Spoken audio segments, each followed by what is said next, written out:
Boa noite a todos do Escuta e Estuda. Digo boa noite porque estou gravando de noite, mas quem estiver de dia, bom dia, boa tarde, boa madrugada, quem não está conseguindo dormir e queira pelo menos obter algum tipo de conhecimento. Vamos dar sequência à análise do livro História das Relações Internacionais do Brasil, que está em tela, de Francisco Doratioto e Carlos Eduardo Vidigal. Falamos nos outros capítulos, nos outros vídeos do capítulo 1, capítulo 2, capítulo 3, capítulo 4. No finalzinho do capítulo 4, falamos do JK e de sua política externa independente. É aí o ponto de partida que iremos falar no capítulo 5 da História das Relações Internacionais do Brasil. Mais adiante, a História das Relações, o capítulo 5 da História das Relações Internacionais do Brasil, ele vai analisar o período de Jânio Quadros até Sarney, passando por todo o governo militar, os cinco presidentes militares, e qual foi os movimentos políticos internacionais dos governos aqui citados. Então, só para relembrar, a política externa independente, ela tinha como objetivos contribuir com a Política Nacional de Desenvolvimento Econômico Social, isso é, todos os movimentos da política internacional, ela tinha que mirar efeitos que contribuíssem para a Política Nacional de Desenvolvimento Econômico e Social. Não havia motivo do porquê tomar uma atitude externa sem a qual tivesse esse objetivo. Os efeitos que gostariam de produzir com tais decisões externas tinham que ter este objetivo primordial, o desenvolvimento econômico e social. O segundo, que é também consequência deste primeiro, é a diversificação dos laços internacionais. Segundo o livro aqui, entendia-se e ainda entende-se que a diversificação dos laços internacionais do Brasil pode ajudar a contribuir para a Política Nacional de Desenvolvimento Econômico e Social. E o terceiro objetivo é contribuição para a paz mundial, que o Brasil se posicione em diversos cenários como facilitador e promotor da paz mundial, que está bem concernente com a tradição da política externa brasileira, sempre buscando a paz. É um país que se envolveu diretamente a uma guerra lá na Guerra do Paraguai. Essa é a política externa independente. A continuidade ali do JK até JK e etc., ela vai chegar no Jânio Quadros, e depois no seu sucessor, o João Goulart. O Jânio Quadros, com o seu ministro das Relações Exteriores, Afonso Arino de Melo Franco, eles vão dar continuidade a essa política. Vou abaixar o som aqui, vai ficar maior aqui. A essa política externa independente, e que ela tem 14 pontos de suas características que podem ser analisadas durante este período. E este período que se diz é do JK, que já falamos no capítulo 4, no final do capítulo 4, até Sarney, com exceção talvez ali do Castelo Branco, que tem um alinhamento automático aos Estados Unidos, mas não tão alinhado. Chegaremos lá para mostrar. Então, os 14 pontos que podem ser percebidos dessa política externa independente. Na página 82 para a página 83. Número 1. Respeito aos compromissos e à posição tradicional do Brasil no mundo livre. Número 2.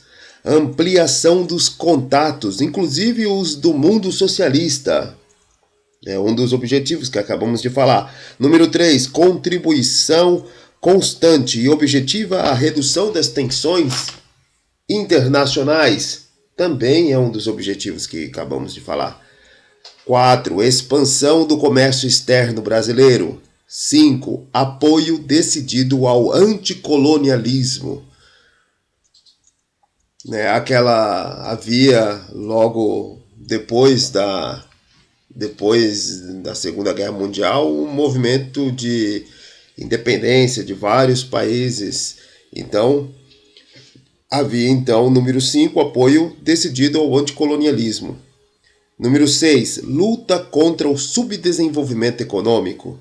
Número 7, incremento das relações com a Europa em todos os planos. Era necessário sair das relações muito dependentes com os Estados Unidos. Era necessário buscar novos países desenvolvidos. Número 8, reconhecimento e atribuição da devida importância aos interesses e aspirações comuns ao Brasil e às nações da África e da Ásia. Número 9, estabelecimento e estreitamento de relações com os estados africanos. Número 10, fidelidade ao sistema interamericano. Número 11, continuidade e intensificação da Operação Pan-Americana. Falamos também no capítulo 4 dessa Operação Pan-Americana. Então podemos dizer, que a política externa independente é um desdobramento da Operação Pan-Americana. Número 12, apoio constante ao Programa de Associação de Livre Comércio Latino-Americana. Número 13, a mais íntima e completa cooperação com as repúblicas irmãs da América Latina em todos os planos. Olha só, perceba que o número 12, número 13, fala apenas de América Latina, excluindo os Estados Unidos nesses objetivos aí. É por isso que se diz política externa independente. Independente, pois não é segredo de ninguém que o Brasil faz parte do quintal de influência americana e não é uma área de disputa, como poderíamos dizer, entre outras potências e os Estados Unidos. É a área de influência absoluta e concreta dos Estados Unidos. E há a necessidade de se firmar como independente, se firmar com decisões que sejam absolutamente visando o interesse nacional e não a engrenagem dos interesses norte-americanos, ser dito como um país satélite dos Estados Unidos. Número 14, relações de sincera colaboração com os Estados Unidos em defesa do progresso democrático e social das Américas. Então, temos esses pontos estabelecidos, Porém, o livro ele diz aqui que existem alguns aspectos negativos na política externa independente até então, do JK até o João Goulart, que são exatamente, que é o primeiro, é o fato de, até então, em prática, essa política externa independente ter produzido pouquíssimas realizações concretas, de ter trazido quase nada de avanço ou pontos palpáveis que colaboraram para a política nacional de desenvolvimento econômico e social. Não há nada disso. E o outro aspecto negativo, como está aqui na página 84, olha só. A autonomia, estou lendo aqui, a autonomia real, consistente, efetiva das nações, não depende tanto do discurso diplomático, e sim dos recursos de poder à disposição do Estado. Isso é interessante. O Brasil, da política externa independente, era um país que tinha se modernizado nas décadas anteriores, que precisava atualizar suas instituições e que, em razão de divergências que dividiam a sociedade, mergulhou em uma crise política cujo desfecho foram os acontecimentos de 1964. Qual a autonomia de um país que precisou buscar recursos financeiros junto ao governo de Washington e cujo golpe militar contou com o aval da Casa Branca?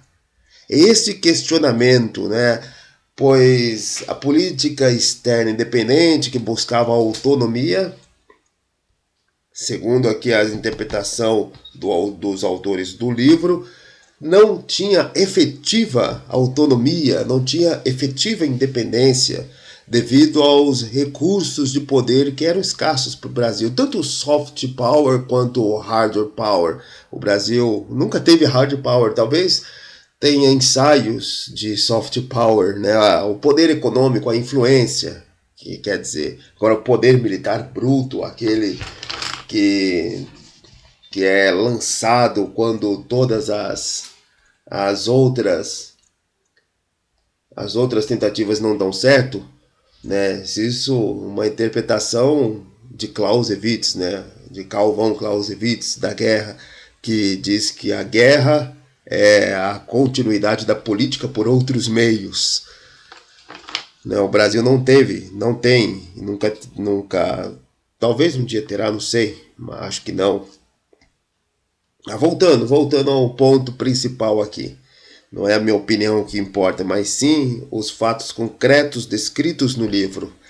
Enfim, aí acontece que o Brasil, orientado por essa política externa independente, ele vai bater de frente, contrariar muito dos interesses norte-americanos. Vai contrariar interesses externos e internos. Internos do ponto de vista da política nacional brasileira. Um ponto, por exemplo, alto desta política externa independente é a 8ª reunião da consulta dos ministros das relações exteriores,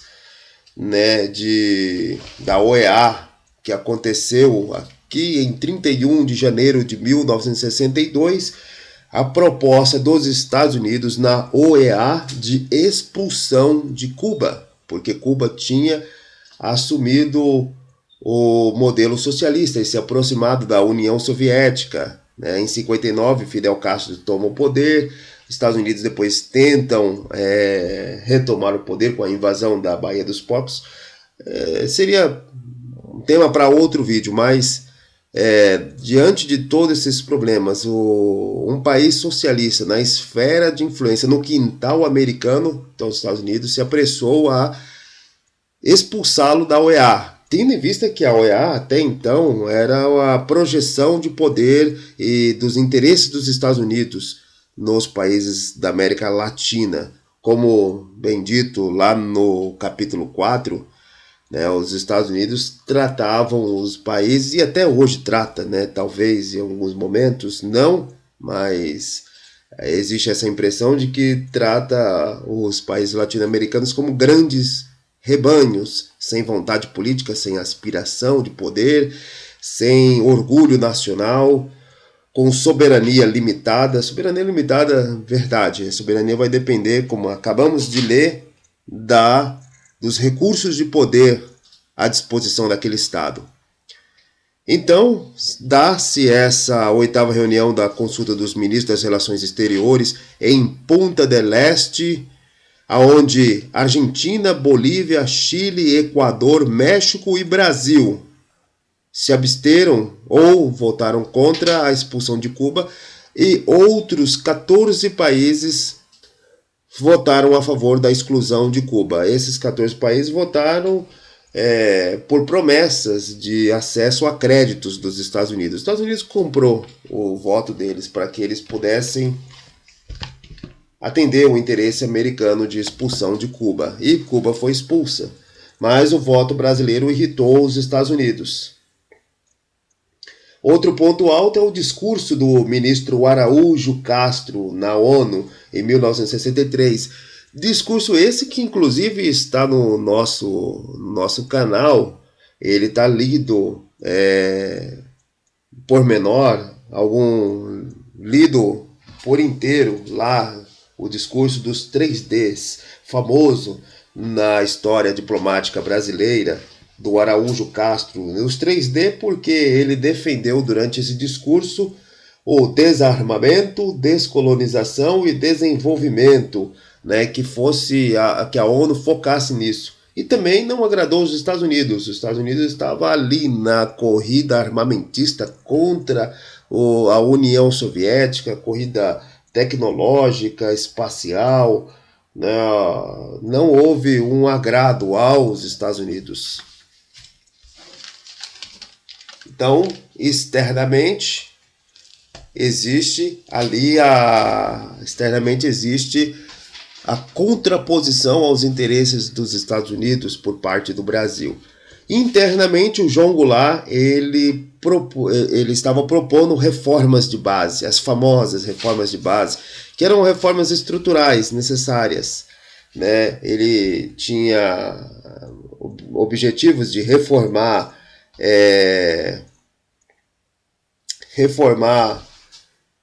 as relações agrárias, reforma agrária, né? Limitar as remessas de lucros. Só que o problema era o seguinte, né?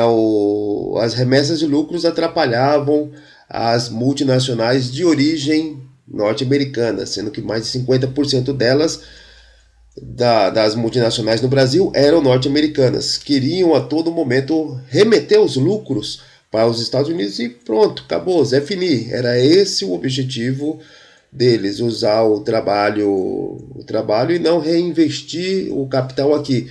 E o plano das reformas do João Goulart era colocar limite nessas remessas de lucro. E nesses limites, o que havia mais tinha que ser reinvestido no Brasil. Esse era o objetivo, reinvestir esses lucros. Que essas companhias, mesmo sendo de origem de outro país, né, com a sua sede lá nos Estados Unidos, que ela pudesse, a partir do remeter o limite de lucros ao país de origem, e o que estivesse acima deste limite pudesse ser reinvestido no Brasil em benefício e desenvolvimento do progresso. E também a reforma agrária. A reforma agrária atrapalhava os Estados Unidos porque muitos americanos tinham comprado terras no Brasil como reserva de valor. Muitos americanos. E isso causava um temor neles, de que poderiam perder sem indenização, etc. Esse era um temor dos Estados Unidos. Outro temor que já tinha se transformado em questões concretas foi as expropriações que o Leonel Brizola, lá no Rio Grande do Sul, tinha feito das empresas americanas que não estavam respeitando a legislação do Estado. Ele expropriou empresas importantíssimas como a Anforp, a ITT, e isso causou até a vinda do ministro da Justiça dos Estados Unidos, o Robert Kennedy, irmão do John Kennedy. E ele veio, conversou com João Goulart, exigindo indenização pelos problemas, colocando pressão para que o Brasil não fizesse as reformas, não limitasse a remessa de lucros, todas as pressões. Mas o Robert Kennedy voltou e não convencido de que isso foi efetivo, que a ida dele foi efetiva para a missão de demonstrar força e intimidar o Brasil. Não foi efetivo. Então os Estados Unidos, como diz o livro aqui na página 87, olha só, a partir de julho de 1963, pelo menos, os Estados Unidos passaram a estudar vários planos de emergência em relação ao Brasil, denominados Brother Sun, a fim de intervir militarmente contra o governo de Goulart. O embaixador dos Estados Unidos à época, em 63, era o Lincoln Gordon.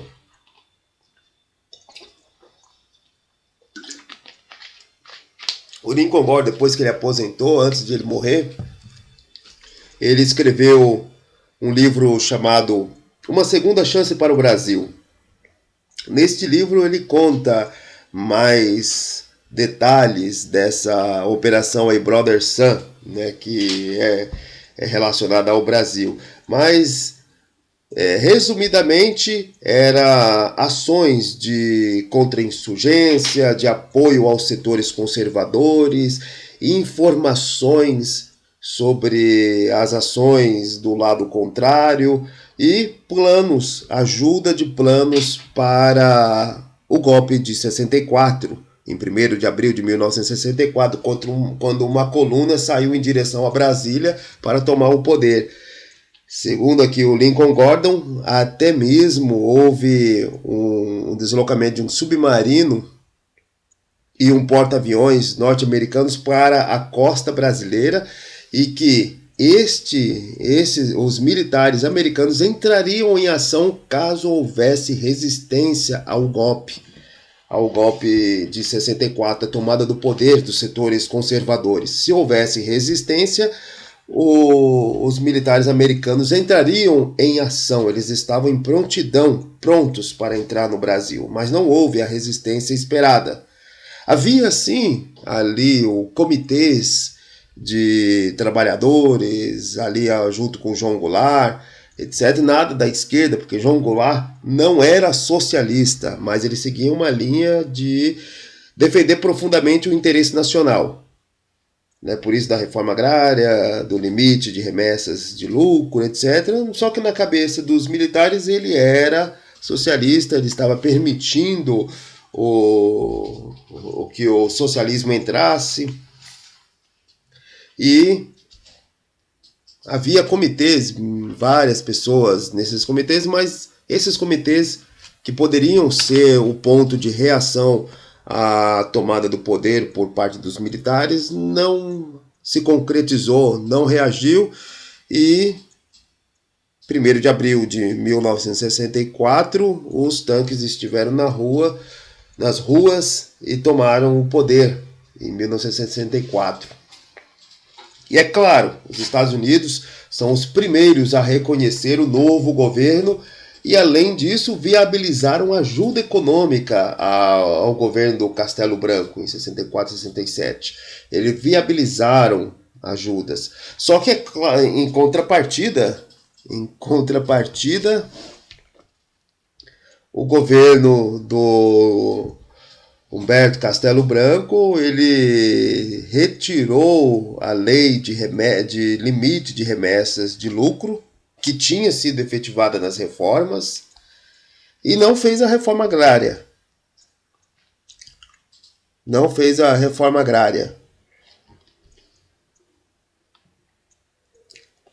E também, né, passou a... sim, um outro ponto aqui, né, da leitura, aqui na página 89, né, já no início do governo de Humberto Castelo Branco, falando das reformas de base, né, tirando esses pontos que eram contrários aos interesses dos Estados Unidos, as reformas de base foram feitas, eram necessárias. Olha só o que diz o livro aqui.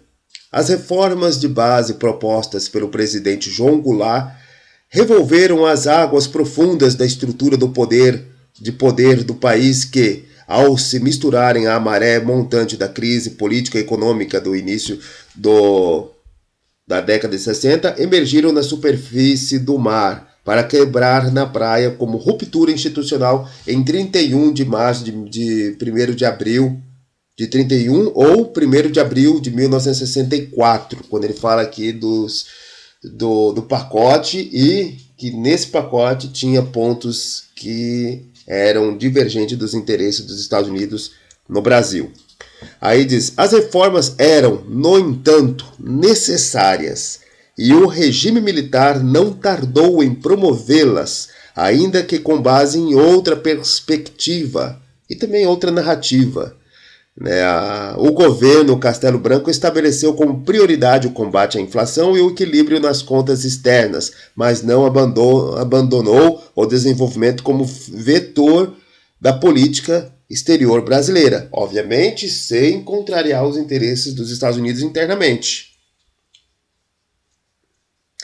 E segue. No governo Castelo Branco, o alinhamento automático com os Estados Unidos foi instrumentalizado por meio de adesão aos princípios ditos ocidentais e os valores da Guerra Fria. Dá-se início ao governo do Humberto Castelo Branco.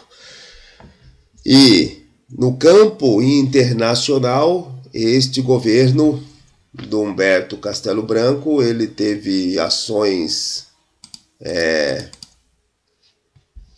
pró-Estados Unidos, obviamente, o alinhamento automático com os Estados Unidos, aderiu aos princípios ocidentais, como o trecho que acabamos de ler, apoio aos interesses dos Estados Unidos na guerra da Coreia, mas não se envolveu tanto a ponto de enviar tropas, pois apesar dos pedidos dos Estados Unidos, não enviou tropas, e teve também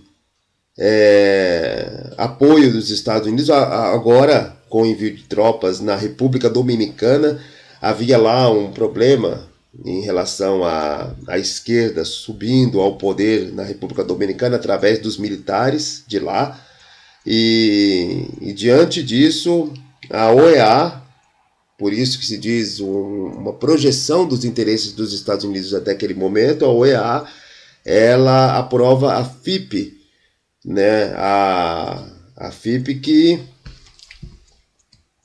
envia, né? A FIP, que é a Força Interamericana de Paz, que envia militares americanos para estabilizar a região e garantir o poder do presidente pró-Estados Unidos.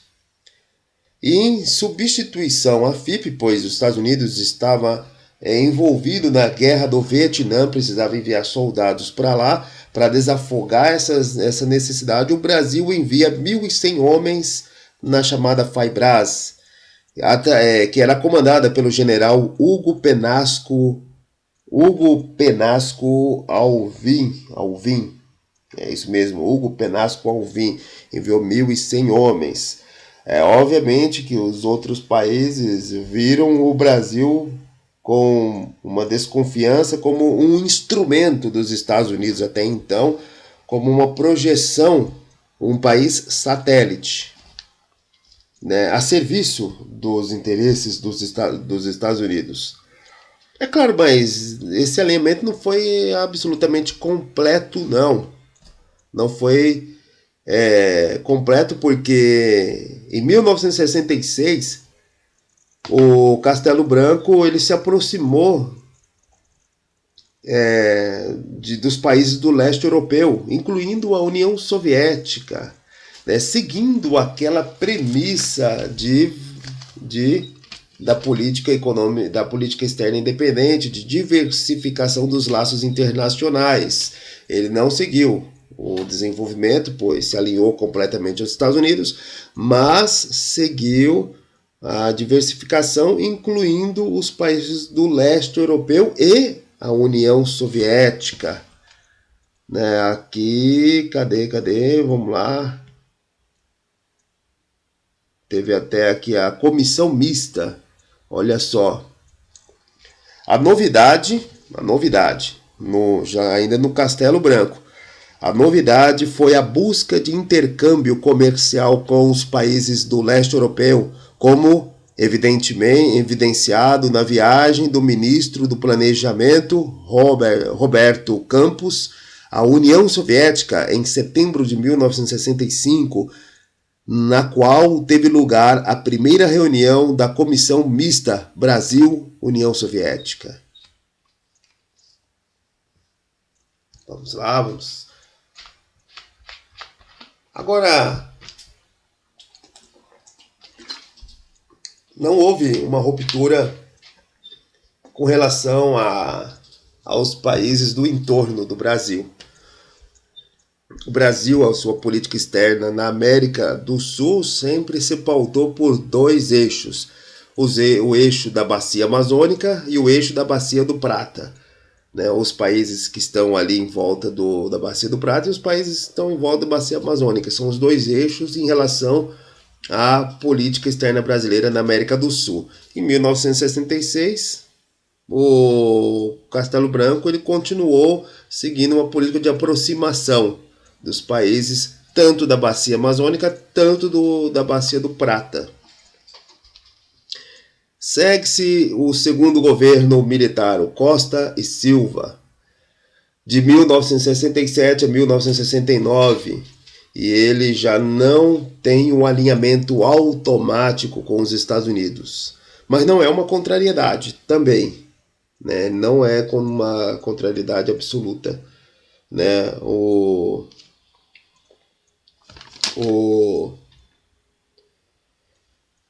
Humberto Costa, Humberto Costa é o Arthur da Costa e Silva, ele em 1968, né, ele já não se alinha completamente aos Estados Unidos, pois ele não assina o Tratado de Não Proliferação Nuclear, proposto pelos Estados Unidos e pela União Soviética, mas ao Brasil pelos Estados Unidos. Em 68, ele não assina porque nesse Tratado de Não Proliferação Nuclear havia o compromisso do país assinante de não desenvolver tecnologia de enriquecimento de urânio. O Brasil nem sequer estava perto dessa tecnologia, mas queria um dia ter essa tecnologia, não para ter armas nucleares. Pode ser que alguns setores do governo militar tinha esses objetivos, mas não havia nenhuma indicação nisso. Por quê? Porque em 1967, um ano antes da negação da assinatura do Brasil do TNP, né, do Tratado de Não Proliferação Nuclear, um ano antes o Brasil havia assinado o Tratado de Tlatelolco, de 1967, em que o Brasil se comprometia a criar uma zona, transformar a América Latina em uma zona livre de armas nucleares. Uma coisa é estar livre de armas nucleares, outra coisa é negar o desenvolvimento do enriquecimento de urânio, pois o enriquecimento de urânio não é apenas para construir bombas atômicas, mas também para gerar energia. O Brasil queria garantir o acesso à geração de energia nuclear, abrindo mão da sua possibilidade de ter armas nucleares. E o Tratado de Não Proliferação das Armas Nucleares, proposto pelos Estados Unidos, tentava limitar o Brasil a não ter acesso ao enriquecimento de urânio. O Brasil, então, não assinou, apesar de várias e várias pressões dos Estados Unidos para que o Brasil assinasse e abrisse mão de um dia poder enriquecer urânio. E não assinou. Um outro ponto assim, importante também que podemos ver é a colaboração que havia na América Latina inteira e até com outros países fora da América, do Centro de Informações Exteriores, né, ou seja, serviços de inteligência, monitorando as atividades de políticas dos exilados brasileiros, né, como está aqui na página 92.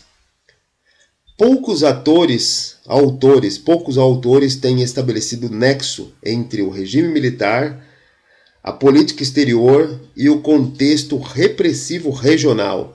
Carlos Fico, ele está citando um autor aqui, né, que é do livro Como Eles Agiam, o nome do livro, Como Eles Agiam, os Subterrâneos da Ditadura Militar, Espionagem e Polícia Política, Rio de Janeiro, São Paulo, Record, 2003.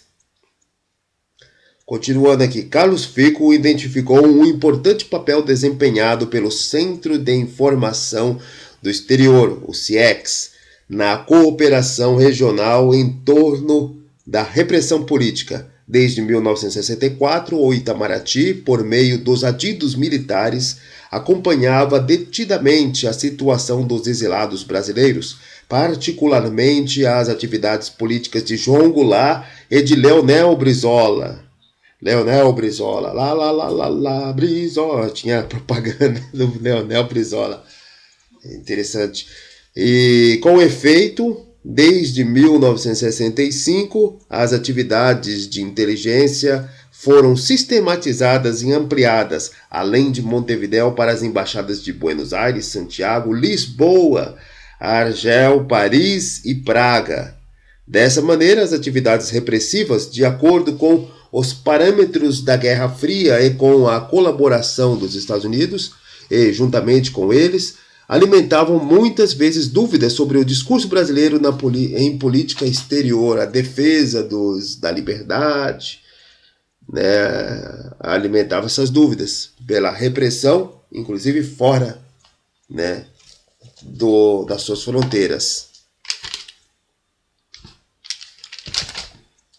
Adianta-se então Emílio Garrastazu Médici, de 1969 até 1973. Garrastazu Médici, ele vai lidar com um dos principais êxitos dos governos militares, que é o chamado milagre econômico, né? Um crescimento... Calma aí, beber um gole d'água aqui.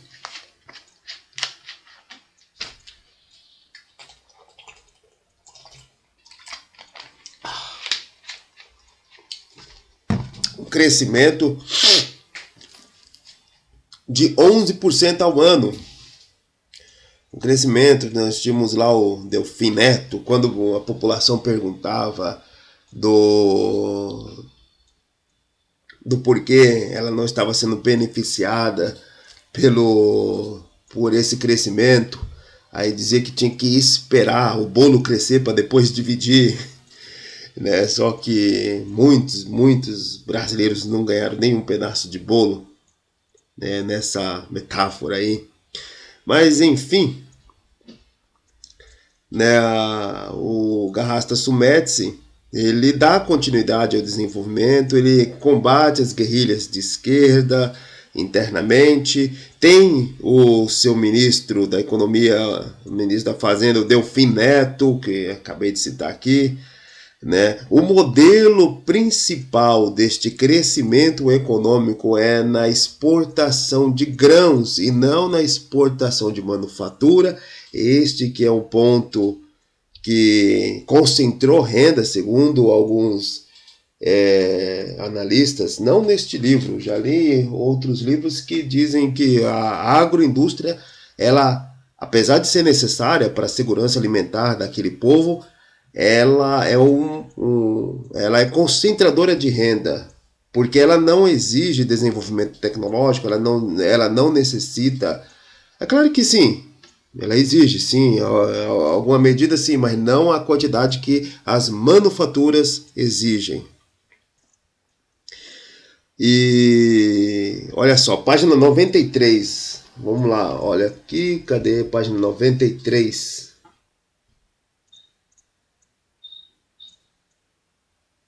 Nesse contexto, a política econômica elaborada por Delfim Neto, ministro da Fazenda, tornou-se hegemônica, tornando o modelo agrícola exportador a base do projeto do Brasil Grande Potência. O Brasil Grande Potência, eles imaginavam como um grande exportador de grãos e não como exportador de tecnologia. Hoje sabemos que o que faz um país ser rico não é a quantidade de dinheiro que tem em seus cofres, como muito antigamente era, a quantidade da sua capacidade de produção industrial, não. E sim a sua capacidade de desenvolver e reter tecnologia. Tecnologia é isso que faz um país ser rico e outro ser pobre. Obviamente, essa tecnologia ela vai exigir e vai disseminar e pressionar um maior desenvolvimento social. Mas eles apostaram errado, apostaram no modelo agrícola exportador, no meu ponto de vista, né? Mas o que nós temos, né, no Garrastazu Médici? né, por exemplo, ele tem um encontro com os Estados Unidos, né, com o presidente dos Estados Unidos. Ele visita os Estados Unidos em 1971 e lá ele encontra o Richard Nixon, antes do Richard Nixon ter aqueles problemas políticos que todo mundo já sabe, né? Antes disso, ele se encontra com o Nixon. O Nixon, ele diz que o Brasil é um key country, um país-chave, e ele disse logo que foi motivo de protesto de diversos latino-americanos, hispânicos americanos, de que as palavras literais do Richard Nixon, para onde for o Brasil, irá o resto da América Latina, dizendo que o resto da América Latina ele mimetiza a política do Brasil.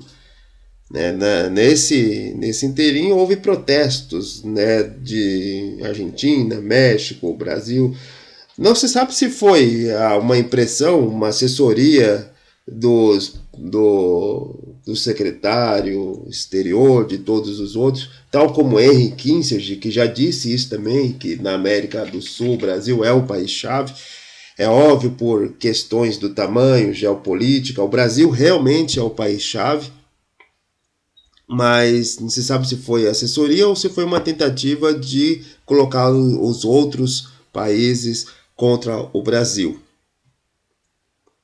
E, em verdade, também é parte no mundo econômico, é uma verdade não exatamente absoluta, mas no mundo político talvez não seja uma verdade, que para onde for o Brasil irá o resto da América Latina. O Garrasta Sumedzi, ele também buscou novos contatos na África, na Ásia. Ele enviou o seu ministro das Relações Exteriores, o Gibson Barbosa, para a África, onde ele fez contato com vários países ali, que isso em 1972. Ele fez contato com a Costa do Marfim, Togo, Benin, Zaire, Camarões, Gabão, Nigéria, Gana e Senegal. Fez contato com diversos países. É claro que a gente pode olhar aqui e falar, e os países de língua portuguesa, né? O Cabo Verde, Guiné-Bissau, Angola, Moçambique. Ele não fez contato porque em 72 ainda não eram independentes. Eles estavam numa guerra com a metrópole, Portugal. Então eles não eram países independentes para ter esse tipo de contato. Como resultado desses contatos, como resultado destes pontos, o Brasil, apesar de ter aumentado muito a sua exportação de grãos, ele também aumentou, sem querer, a exportação de manufatura.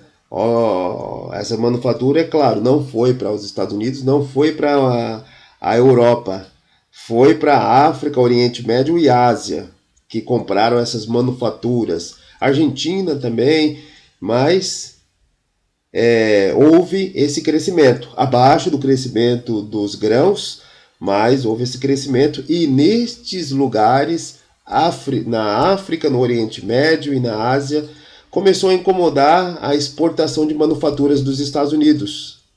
Começou a incomodar. O Brasil passou a competir com os Estados Unidos por esses mercados, na África, Oriente e Ásia. Começou a incomodar novamente os Estados Unidos. Mas, por outro lado, os Estados Unidos voltavam a fazer pressão em outros pontos das relações exteriores. O Brasil queria construir uma alternativa de energia, do seu padrão de energia, não só as carvoarias ou as hidrelétricas. O Brasil queria também ter acesso à tecnologia nuclear para construir uma central aqui.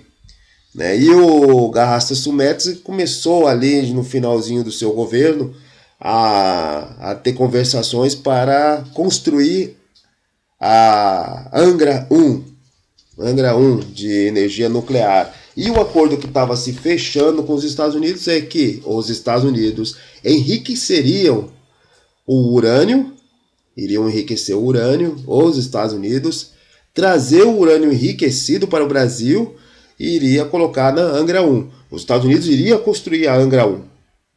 Ele iria bancar boa parte dessa construção a créditos baixos, e só que o Brasil não teria acesso ao enriquecimento de urânio. Essa era a prerrogativa para que os Estados Unidos pudessem construir a usina hidrelétrica, né, a Angra 1. Onde é que está aqui? Deixa eu ver aqui. Usina, comunidade.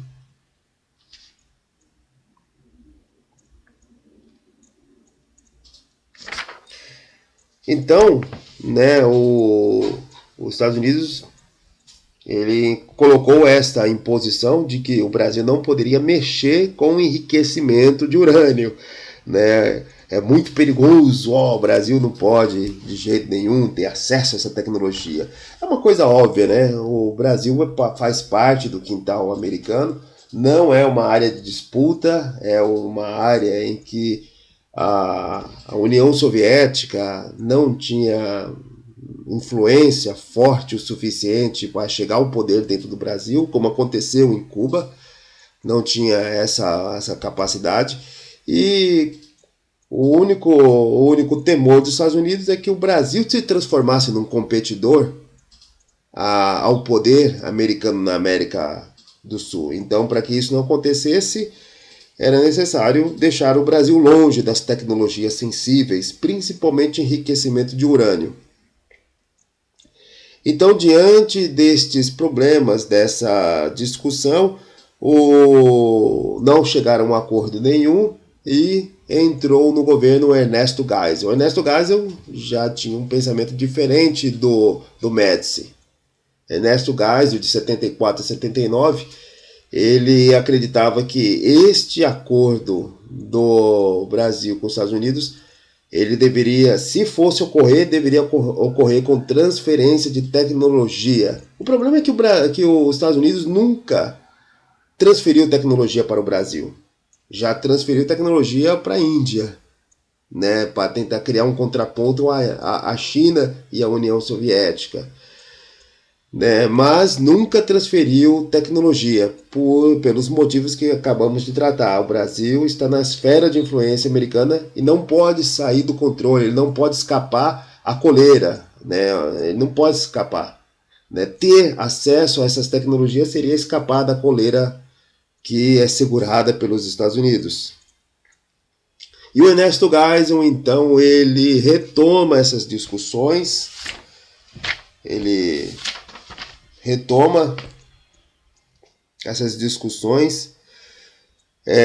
e acaba não fechando com os Estados Unidos. Olha só o trecho aqui da página 98.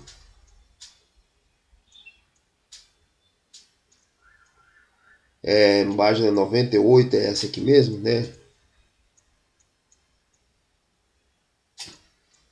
Olha só. Nos últimos anos do governo Médici, Brasília e Washington negociaram a construção pela companhia norte-americana Westinghouse de uma usina nuclear em Angra dos Reis, seria Angra 1, sem transferência de tecnologia, o que em um primeiro momento foi considerado satisfatório pelo governo de Médici. Foi satisfatório. As negociações encontravam resistência dos Estados Unidos, sobretudo em torno do tema do enriquecimento de urânio, e não prosperaram. Adiante ele segue aqui de que os Estados Unidos iria enriquecer o urânio em seu território e depois levar ao Brasil. E entregar e falar, toma muito cuidado. A alternativa encontrada pelo governo Geisel, que herdou essa discussão, foi buscar junto à Alemanha Ocidental a tecnologia da qual carecia e que lhe era recusada pelos Estados Unidos. É óbvio que não ficou barato 1975, quando da assinatura do Tratado Nuclear com a Alemanha Ocidental, os Estados Unidos iniciaram forte pressão para que o acordo não fosse concretizado e agiram com propósito estabelecido. Olha só, a pressão norte-americana se manteve e, no início de 1977, uma delegação chefiada pelo subsecretário de Estado Warren Christopher tentava rediscutir a execução do Acordo Nuclear Brasil-República Federal Alemã da Alemanha, né? E a resposta brasileira a essa pressão foi a denúncia do Tratado de Assistência Militar Brasil-Estados Unidos de 1952. A denúncia quer dizer o cancelamento, né? O cancelamento desse tratado. É isso que quer dizer a denúncia. Em 11 de setembro de 1977.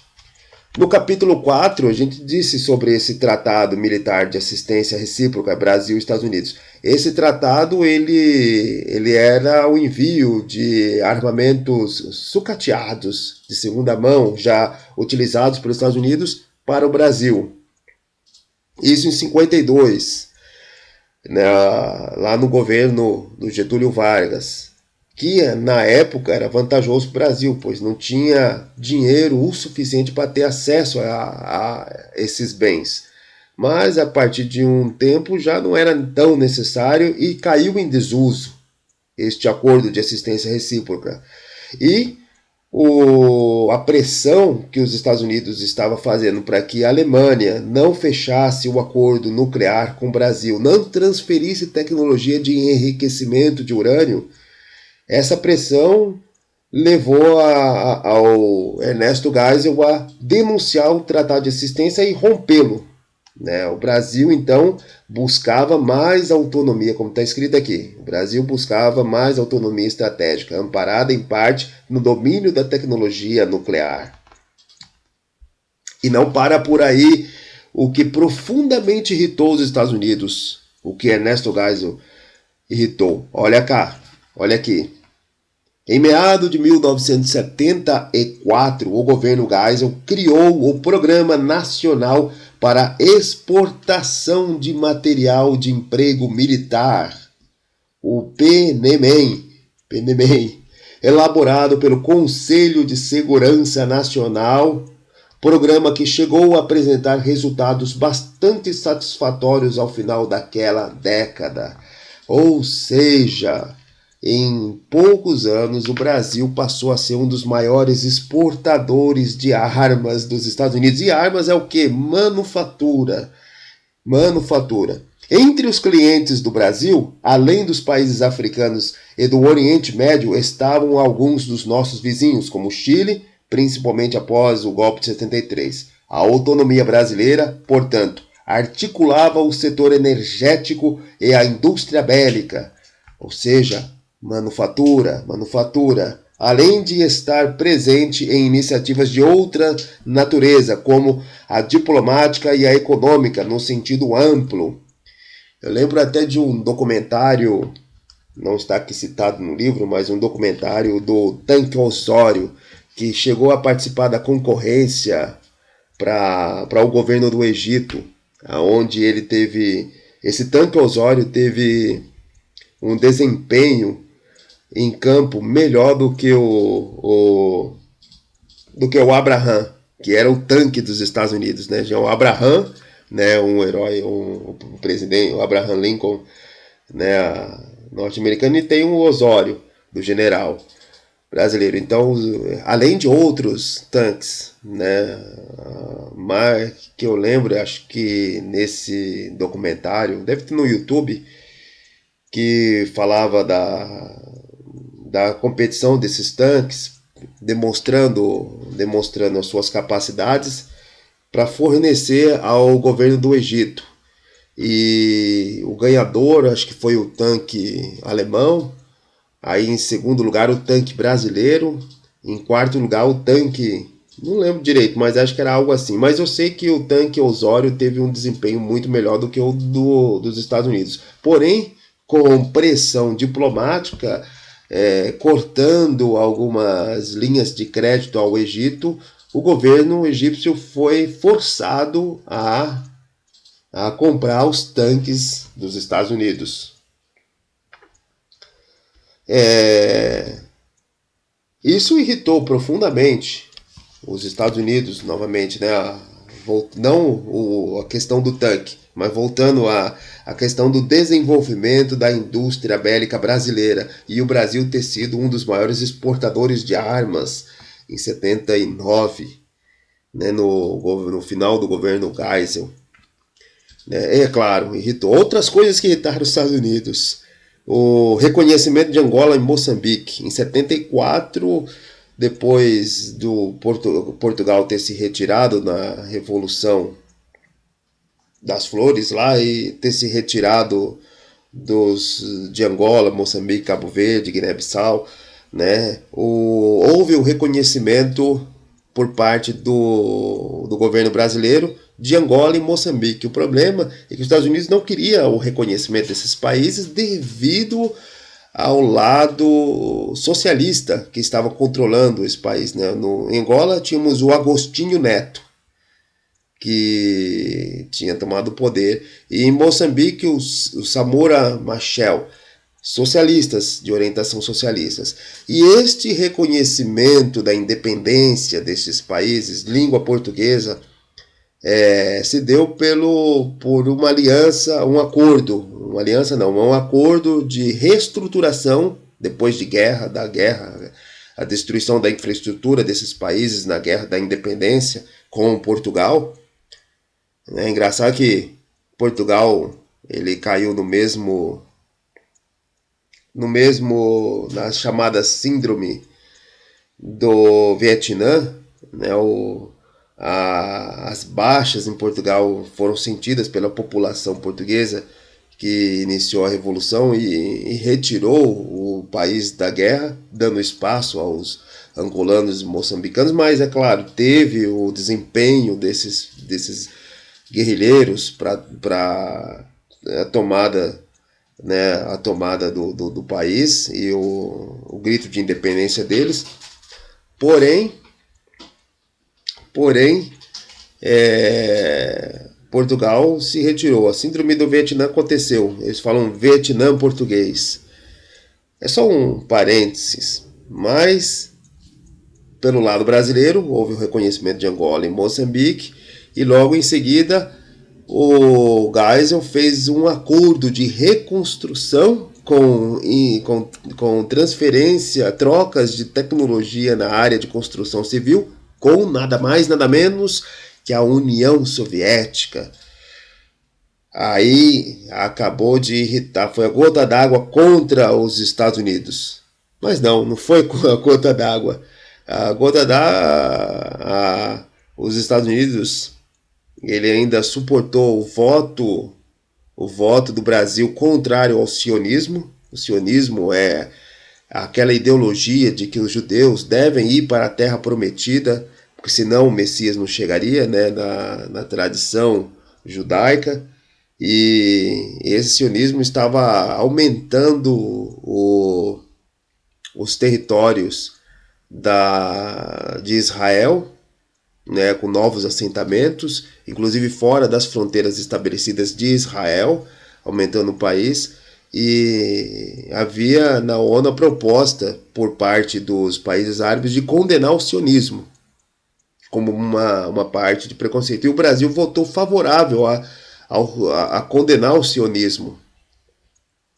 Votou também pelo reconhecimento da Organização para a Libertação da Palestina, que também contrário aos interesses dos Estados Unidos. Os Estados Unidos ele tutelou tecnologicamente, financeiramente e de apoio e de outros tipos de apoio diplomático a Israel a todo momento. E até aquele momento, via todos os árabes como hostis a Israel. Ainda mais porque o lobby dos judeus dentro dos Estados Unidos era fortíssimo. Então eles tinham esse interesse de teve votações contrárias de afastar todo o perigo à existência de Israel ou a sua expansão também. E o Brasil votou contra a expansão de Israel. Dentro do cenário da América do Sul, também não houve modificações bruscas em relação à política externa da América Latina e da América do Sul, especialmente. Na América do Sul, especialmente, pois o Ernesto Geisel continuou a política de valorização da vizinhança da bacia amazônica e da bacia do Prata. Tanto é que na bacia amazônica foi realizado, assinado o Tratado de Cooperação Amazônica. E na bacia do Prata foi criado o Fundo Financeiro para o Desenvolvimento da Bacia do Prata, o famoso FONPLATA. Houve então a continuidade em relação à América Latina e especialmente à América do Sul. Em relação ao resto do mundo, houve uma diferença em relação aos governos anteriores. Ernesto Geisel foi diferente de Emílio Garrastazu Médici, Costa e Silva e Castelo Branco. Castelo Branco foi o mais alinhado dos Estados Unidos, o alinhamento diminuiu com Costa e Silva e diminuiu um pouco mais com o Garrastazu Médici. Apesar do Garrastazu Médici, como já vimos, ele aceitou, estava na iminência de aceitar, porque não foi assinado. Ele estava na iminência de aceitar a construção de Angra 1 sem nenhuma transferência de tecnologia para o Brasil no quesito do enriquecimento de urânio. E o objetivo do acordo, na visão do Geisel, era a transferência de tecnologia. Tanto é que assim que assumiu o Geisel, ele abandonou esse acordo com os Estados Unidos e foi buscar na Alemanha Ocidental a transferência de tecnologia que os Estados Unidos negou. A princípio, os Estados Unidos nunca transferiu tecnologia ao Brasil, com exceção da Vale do Rio Doce, naquelas negociações em que o Brasil pendia para uma aliança com a Alemanha, ou talvez não pendia, mas o Getúlio Vargas fazia um movimento de aproximação aos alemães, que eram os rivais no capitalismo dos Estados Unidos na época. E foi a única vez que os Estados Unidos transferiu tecnologia para o Brasil. Em outros momentos, como a gente vê nos capítulos deste livro, os Estados Unidos nunca estiveram dispostos a transferir tecnologia ao Brasil, muito pelo contrário, eles atuaram contra. Mas enfim, segue-se os tempos e chegamos ao governo do João Batista Figueiredo, de 79 a 85. O João Batista Figueiredo foi escolhido pelo Geisel para que continuasse a sua orientação do pragmatismo e universalismo, contraria o interesse de quem foi, inclusive, da principal potência capitalista, que era os Estados Unidos, e é os Estados Unidos ainda hoje. E foi nesse espírito de pragmatismo João Batista Figueiredo assume em 79. E ele segue as orientações, contudo o cenário internacional não é o mesmo do governo Geisel. Ele parece que inverte completamente, pois de 1979 até 1985 se dá uma sequência de eventos completamente ruins para a economia brasileira e, consequentemente, a sua política externa. Em 1979 tem a Revolução Islâmica no Irã. E dessa Revolução Islâmica no Irã nós temos o segundo choque do petróleo. E esse choque do petróleo é tão importante para o Brasil, pois todo o crescimento do Brasil demandava cada vez mais petróleo. O Brasil não era produtor deste insumo, ele importava. Ficou mais caro a importação do petróleo e o Brasil foi perdendo receita, tendo que aumentar sua dívida externa. E aí no ano seguinte, 1980 no ano seguinte, dois acontecimentos em 1980 vão desdobrar em ameaça socialista e na necessidade dos Estados Unidos aumentar seus gastos no xadrez mundial. Em 1980, na Nicarágua, nós temos a Revolução Sandinista e na Ásia, a invasão da União Soviética no Afeganistão. Esses dois pontos elevam os custos, os gastos dos Estados Unidos no cenário internacional, e esses gastos pressionam a inflação.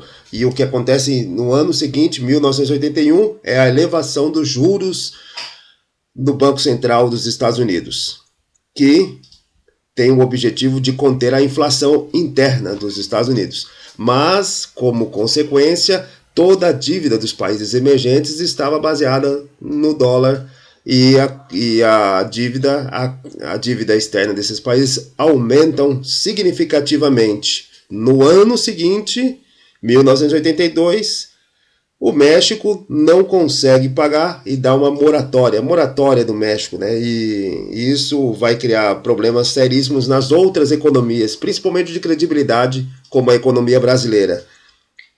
Só que em 1982 também tem um outro fato interessante, não no campo econômico, mas sim na questão da geopolítica.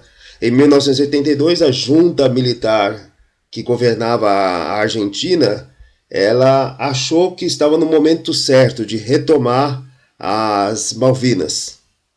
Estava no momento certo, pois analisando o Reino Unido, essa junta via a Margaret Thatcher tendo problemas políticos, crise financeira lá no Reino Unido, todos esses problemas, eles acharam que poderiam conseguir o êxito de tomar as Malvinas. De imediato eles desembarcam, tomam os territórios das Malvinas, mas o Reino Unido não deixa por acaso, envia suas forças militares e retoma as Ilhas Malvinas, as Falklands no inglês. E a atitude do Brasil é de profunda neutralidade, inclusive assumindo os interesses argentinos em Londres. Já os Estados Unidos, ele tem uma outra atitude, ele dá todo o suporte tecnológico ao Reino Unido, inclusive fotografando por satélite as posições militares dos argentinos na guerra. E isso deu uma vantagem enorme ao Reino Unido.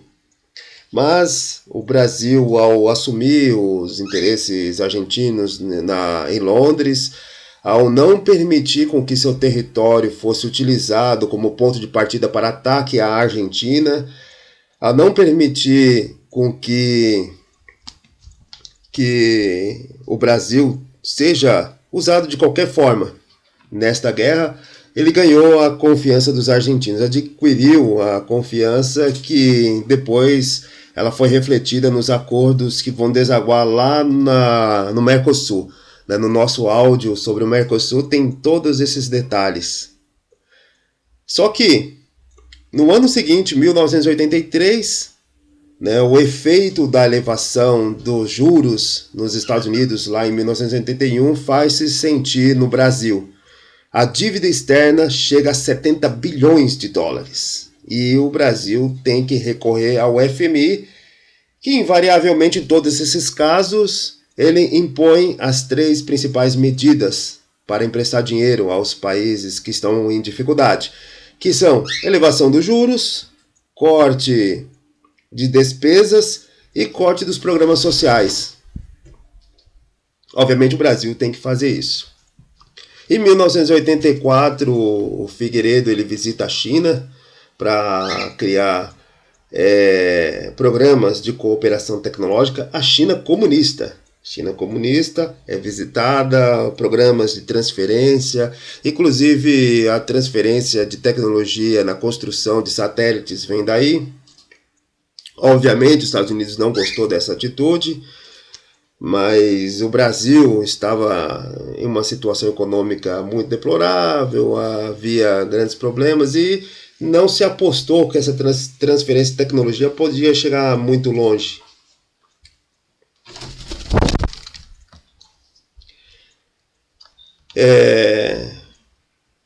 O Figueiredo ele também teve outros encontros na América do Sul, seguindo também a política do Ernesto Geisel de aprofundar as relações da América do Sul. Mas interessante é que, como dizemos, como colocamos aqui, na página 103 do livro, olha só. Os ganhos de qualidade no relacionamento com a vizinhança sul-americana, além do caso argentino, foram visíveis nas seguintes ações: visita de Figueiredo à Venezuela em 1979, mencionada anteriormente, visita ao Chile em 1980, na qual foram assinados acordos de cooperação, em que Figueiredo, ao lado do ditador Augusto Pinochet, propôs um brinde à democracia. Um brinde à democracia do Figueiredo e do Augusto Pinochet. É claro que o Brasil já estava iniciando o seu processo de abertura política, mas não deixa de ser contraditório o brinde à democracia. Figueiredo também é uma figura muito controversa. Ele disse que o Brasil demoraria anos e anos e anos para poder ser um país rico, pois ele, apesar de ter iniciado as ações para a abertura política, ele acreditava que daria problemas a abertura política, pois, nas palavras do Figueiredo, um povo que não consegue nem sequer escovar os próprios dentes, talvez não conseguiria votar bem. É mais ou menos nesse sentido, né? Não sei a palavra literal, mas ele falou algo nesse jeito. E tem também aquela que ele prefere o cheiro dos cavalos do que o cheiro do próprio povo. Apesar de que ele não estava dizendo que prefere os cavalos ao povo, mas dizendo que as condições higiênicas da população brasileira eram péssimas, tão péssimas que os cavalos dele cheiravam melhor do que o povo. Não ajuda muito, né? Mas prosseguimos no nosso caminho aqui. Nós vamos ao próximo presidente, que já não é um militar, era o José Sarney. Ele vai herdar dos militares, desde o choque do petróleo, do segundo choque do petróleo em 79, ele vai herdar um processo inflacionário de 235% em 1985. Se hoje nós estamos reclamando com a inflação de 10%, imagina 235%, tendo diminuído em 1990 para 84%. E a inflação acumulada chegou a 4.853,90% acumulada desde 79 até aquele momento. Ou seja, não estava fácil, não havia estabilidade econômica, não havia problema. Só vai resolver esse caso em 1994 com o Plano Real do Fernando Henrique Cardoso. Em 1985, o Sarney ele se encontra com o Alfonsín da Argentina, na chamada Declaração de Iguaçu, né, lá nas Cataratas de Iguaçu, onde eles assinam em 1986 uma cooperação não só na Bacia do Prata, mas também cooperação nuclear, para que tanto um quanto o outro largassem as desconfianças em relação a um programa de desenvolvimento de armas. Está na página 106. Página 106. A Declaração de Iguaçu marcou, assim, o início da integração econômica Brasil-Argentina. Ponto importantíssimo, olha só, a Declaração de Iguaçu, o encontro do José Sarney com Alfonsín. O passo seguinte foi a assinatura da Ata de Integração Brasileiro-Argentina, que estabeleceu, em junho de 1986, o Programa de Integração e Cooperação Econômica, PIS, e o Protocolo de Cooperação Nuclear. Nesse mesmo ano, o Uruguai uniu-se ao Brasil e à Argentina, e posteriormente foi a vez do Paraguai. Em 1988, O Tratado de Integração, Cooperação e Desenvolvimento, assinado por Brasil e Argentina, estipulava um prazo de 10 anos para a criação de um espaço econômico comum, mas o sucessor de Sarney, Fernando Collor de Mello, antecipou a iniciativa para o ano de 1991. E dali vai se avançar para o Mercosul. Outro avanço foi o Grupo do Rio, em 1985, que o Sarney reuniu-se com a Argentina, com o Brasil, Colômbia, México, Panamá, Peru, Uruguai e Venezuela, com o intuito de gerir crises na América Latina. Olha só que interessante, para gerir crises da América Latina nós temos a OEA, Organização dos Estados Americanos. Mas em 1985 reuniu-se esse conjunto de países com o intuito de propor solução de crise. Eles estavam fugindo da OEA. Essa é uma questão importante, né? Talvez fugindo da projeção dos interesses dos Estados Unidos através da OEA. Em 1985. Em 89,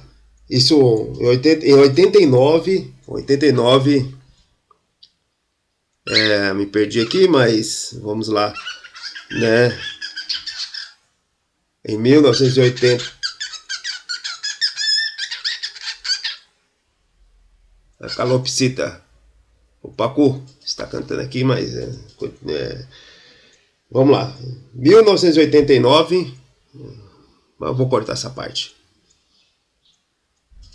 1989, 86, quer dizer, 86 é o grupo, 85 é realizado o Grupo do Rio, e 86 é proposto pelo Brasil a resolução da ONU, e a resolução da ONU ela assentiu da chamada Zona de Paz e Cooperação do Atlântico Sul, as ZOPACas, em mais um movimento de procura, como está escrito aqui, em mais um movimento de procura que procura estabelecer o controle de uma região contínua, neste caso, o oceano, sem a presença dos Estados Unidos. Mais uma outra ação para diminuir a influência e a projeção dos interesses norte-americanos nas decisões regionais da América do Sul.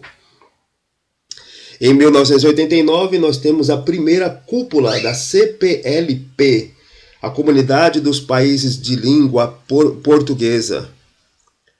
Apesar de que, até o momento, pelo que eu já li da Comunidade dos Países de Língua Portuguesa, o Brasil ele não tem uma ação muito ativa. Ele vai a reboque das ações de Portugal. O maior promotor da Comunidade dos Países de Língua Portuguesa, com exceção de um período ali do governo Lula, mas fora esse período, a promoção da CPLP é muito mais por Portugal do que pelo Brasil, apesar das possibilidades geopolíticas do Brasil serem muito maiores, inclusive a proximidade dessas ex-colônias de Portugal serem maior do Brasil, né? Se pegar o Atlântico Sul, para se navegar do Brasil até Angola, ou se navegar do Brasil até Moçambique, é muito mais perto do que de Lisboa, de Portugal, até esses países. É isso que se trata o capítulo 5 deste livro, da História das Relações Internacionais. Agradeço muito a quem ouviu até agora, e até o último capítulo, que é o capítulo 6, que vamos tratar no fechamento, que é o Brasil no mundo globalizado de 1990 até 2010. Já está atrasado 12 anos, mas são registros desta época, né, desses 20 anos, de 1990 até 2010. Muito obrigado e até o próximo.